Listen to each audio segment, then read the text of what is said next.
नमस्कार व्यूअर्स, और आप सब लोग कैसे हैं। आशा करती हूँ आप सब लोग अच्छे होंगे, स्वस्थ होंगे और मेरा शिव पुराण का पाठ अवश्य देखते होंगे। तो आइए सबसे पहले हम जान लेते हैं कि कल तक हमने कहाँ तक जाना था।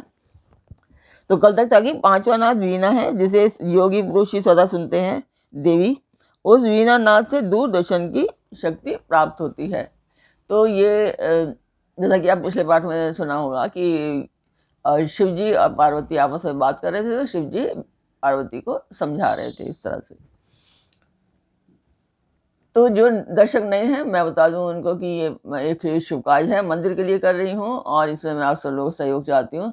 आप लोग सब्सक्राइब करें, लाइक करें और शेयर करें, ताकि ये उद्देश्य की प्राप्ति हो पाए। और आप सब लोग अपने परिवार और मित्रगणों में शेयर कीजिए और उन्हें सब्सक्राइब करने के लिए अवश्य कहें। तो जिस मंदिर का मैंने वर्णन किया है, उस मंदिर की मैं वीडियो डालती हूँ, आप लोग देखें और मुझे बताएं कि आपको शिव पुराण कैसा लग रहा है।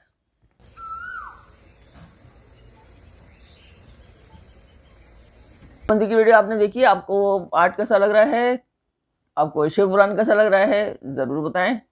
कमेंट अवश्य किया कीजिए, इससे मोटिवेशन मिलता है।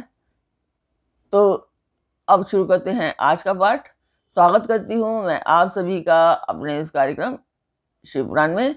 शिव पुराण की उमा संहिता चल रही है और उमा संहिता में आज आप सुनेंगे काल या मृत्यु को जीतकर अमृत प्राप्त करने की 4 यौगिक साधनाएं। प्राणायाम, भूमध्य में अग्नि का ध्यान, मुख से वायुपान तथा मुड़ी हुई जीवा द्वारा गले की घाटी का स्पर्श।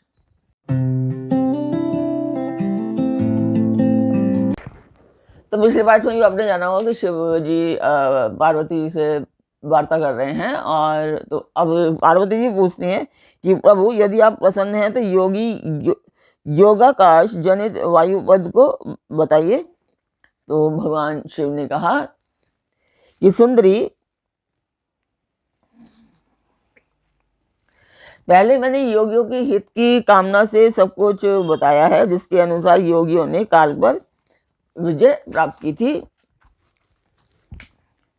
योगी जिस प्रकार वायु का स्वरूप धारण करता है, उसके विषय में कहा गया है। इसलिए योग शक्ति के द्वारा मृत्यु दिवस को जानकर प्राणायाम में तत्पर हो जाएं। ऐसा करने पर आधे मास में ही वह आए हुए काल को जीत लेता है। हृदय में स्थित हुई प्राण वायु सदा अग्नि को उद्दीप्त करने वाली होती है। उसे अग्नि का सहायक बताया गया है। यह वायु बाहर और भीतर सर्वत्र व्याप्त और महान है। ज्ञान, विज्ञान और उत्साह सबकी प्रवृत्ति वायु से होती है। जिसने यह वायु को जीत लिया, उसने इस संपूर्ण जगत पर विजय प्राप्त कर ली। साधक को चाहिए कि वह जरा और मृत्यु को जीतने की इच्छा से सदा धारणा में स्थित रहे, क्योंकि योग परायण योगी को भली भांति धारणा और ध्यान में तत्पर रहना चाहिए। जैसे लुहार मुख से धौंकनी को फूंक फूंक कर उस वायु के द्वारा अपने सब कार्यों को सिद्ध करता है, उसी प्रकार योगी को प्राणायाम का अभ्यास करना चाहिए। प्राणायाम के समय जिनका ध्यान किया जाता है, वे आराध्य देव परमेश्वर सहस्त्र मस्तक, नेत्र, पैर और हाथों से युक्त हैं तथा समस्त ग्रंथियों को आवृत्त करके उनसे भी 10 उंगल आगे स्थित हैं। आदि में व्याप्ति और अंत में शिरोमंत्र सहित गायत्री का 3 बार जप करें और प्राण वायु को रोके रहें। प्राणों के इस आयाम का नाम प्राणायाम है। चंद्रमा और सूर्य आदि ग्रह जा जाकर लौट आते हैं, परंतु प्राणायाम पूर्वक ध्यान परायण योगी जाने पर आज तक नहीं लौटे हैं, यानी कि अर्थात मुक्त हो गए हैं वो। देवी, जो द्विज 100 वर्ष तक तपस्या करके कुशों के अग्रभाग से एक बूंद जल पीता है, वह जिस धारणा अथवा प्राणायाम के द्वारा मिल जाता है, जो द्विज सवेरे उठकर एक प्राणायाम करता है, वह अपने संपूर्ण पाप को शीघ्र ही नष्ट कर देता है और ब्रह्मलोक को जाता है। जो आलस से रहित हो सदा एकांत में प्राणायाम करता है, वह जरा और मृत्यु को जीतकर वायु के समान गतिशील हो आकाश में विचरता है। वह सिद्धों के स्वरूप कांति, मेधा, पराक्रम और शौर्य को प्राप्त कर लेता है। उसकी गति वायु के समान हो जाती है तथा उसे इस स्पृहणीय सौख्य एवं परम सुख की प्राप्ति होती है। देवेश्वरी, योगी जिस प्रकार वायु से सिद्धि प्राप्त करता है वह सब विधान मैंने बता दिया, सब उन्होंने बता दिया था। अब तेज से जिस तरह वह सिद्धि लाभ करता है उसे भी बता रहा हूँ। जहाँ दूसरे लोगों की बातचीत का कोलाहल ना पहुंचता हो, ऐसे शांत एकांत स्थान अपने सुखद आसन पर बैठकर चंद्रमा और सूर्य, वाम और दक्षिण नेत्र की कांति से प्रकाशित मध्यवर्ती देश भूमध्य भाग में जो अग्नि का तेज अव्यक्त रूप से प्रकाशित होता है, उसे आलस्य रहित योगी दीपक रहित अंधकारपूर्ण स्थान में चिंतन करने पर निश्चय ही देख सकता है।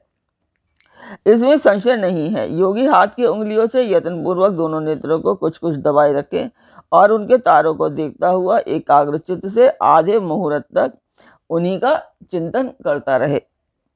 तदंतर अंधकार में भी ध्यान करने पर वह उस ईश्वरीय ज्योति को देख सकता है। वह ज्योति सफेद, लाल, पीली, काली तथा इंद्रधनुष के समान रंग वाली होती है।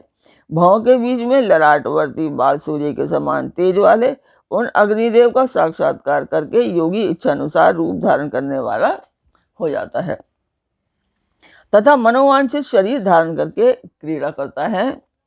वह योगी कारण तत्व को शांत करके उसमें आविष्ट होना, दूसरे के शरीर में प्रवेश करना, अनिमा आदि गुणों को पा लेना, मन से ही सब कुछ देखना, दूर की बातों को सुनना और जानना और अदृश्य हो जाना, बहुत से रूप धारण कर लेना तथा आकाश में विचरना इत्यादि सिद्धियों को निरंतर अभ्यास के प्रभाव से वो प्राप्त कर लेता है।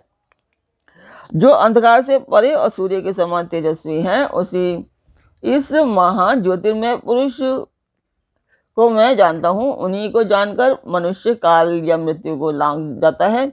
मोक्ष के लिए इसके सिवा दूसरा कोई मार्ग नहीं है। देवी, इस प्रकार मैंने तुमसे तेजस्वी चिंतन विधि का वर्णन किया।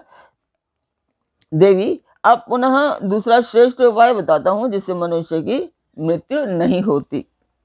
देवी, ध्यान करने वाले योगियों की चौथी गति बताई गई है।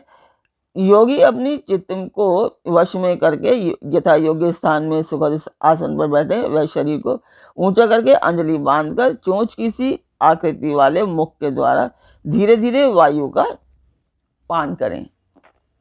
ऐसा करने से क्षण भर में तालू के भीतर स्थित जीवनदायी जल की बूंदें टपकने लगती हैं।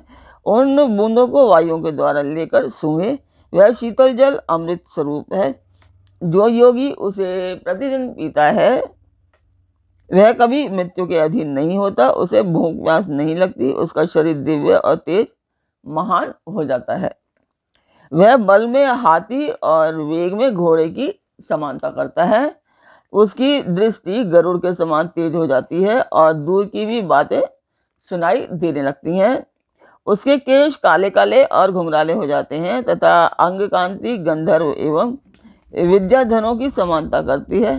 वह मनुष्य देवताओं के वर्ष से भी 100 वर्षों तक जीवित रहता है तथा अपनी उत्तम बुद्धि के द्वारा बृहस्पति के तुल्य हो जाता है। उसमें इच्छानुसार विचरने की शक्ति होती है और वह सदा ही सुखी रहकर आकाश में विचरण की शक्ति प्राप्त कर लेता है।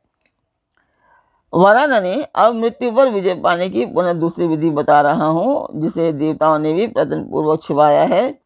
तुम सुनो। योगी पुरुष अपनी जीवा को मोड़कर तालू में लगाने का प्रयत्न करे।